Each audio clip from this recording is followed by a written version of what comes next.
आज जब प्रहार हो रहे हैं, कोई जाति के नाम पे बांट रहा है, कोई क्षेत्र के नाम पे बांट रहा है, कोई भाषा के नाम पे बांट रहा है, कोई अव्यवस्था पैदा कर रहा है। याद करना, ये बांटने वाले तत्व, इनमें रावण और दुर्योधन का ही डीएनए इसमें काम कर रहा है। ये वही काम कर रहे हैं जो त्रेता युग में रावण ने किया था।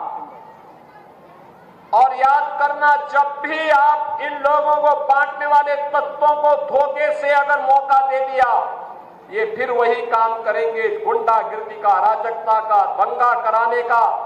कहीं ताड़का को भेजेंगे, घर दूषण को भेजेंगे, कहीं चंड-मुंड इनके जाएंगे, अव्यवस्था पैदा करेंगे, दुर्व्यवस्था पैदा करेंगे। बेटी की सुरक्षा के लिए, किसी बहन की सुरक्षा के लिए ये लोग खतरा पैदा होंगे।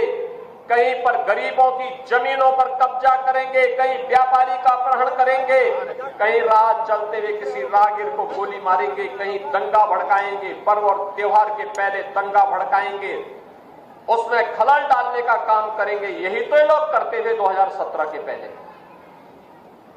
आज दीपावली का इतना पावन पर्व है, पूरे प्रदेश में कल दीपोत्सव, आज भी दीप घर घर जलेंगे। और कितना शांत और सौहार्दपूर्ण तरीके से, निश्चिंत तरीके से आप आयोजन के साथ जुड़े। सबको मालूम है कि अब कोई खतरा, यानी सुरक्षा में सेंध लगाएगा तो राम नाम सत्य है की तरफ चला जाएगा। अब सेंध नहीं लगा पाएगा। अब कोई जबरन कानून को हाथ में लेगा तो उसे भी मालूम है कि कानून उसको फांसी के फंदे तक लेके चला जाएगा। अगर कोई किसी बेटी पर हाथ डालेगा, किसी राह चलती हुई किसी बहन पर की इज्जत के साथ खिलवाड़ करेगा तो उसे भी मालूम है कि ये रास्ता उसे दुर्योधन और दुशासन की गति को प्रदान कर देगा। रावण और कुंभकर्ण की तरह ही उसकी भी दुर्गति कर देगा।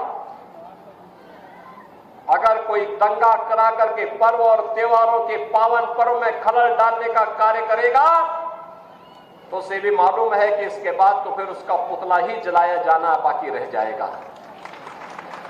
और इसीलिए जब यह गारंटी सरकार ने दी है सुरक्षा की, बिना भेदभाव के सबको सुरक्षा, सबका सम्मान, सबका विकास, सबकी समृद्धि, सुरक्षित माहौल में ही समृद्धि के अवसर बनते हैं। एक सुरक्षित माहौल में ही उज्जवल भविष्य की परिकल्पना को साकार किया जा सकता है। और उसी को साकार करने के लिए हम बार बार इस वन्य गांवों में आते हैं।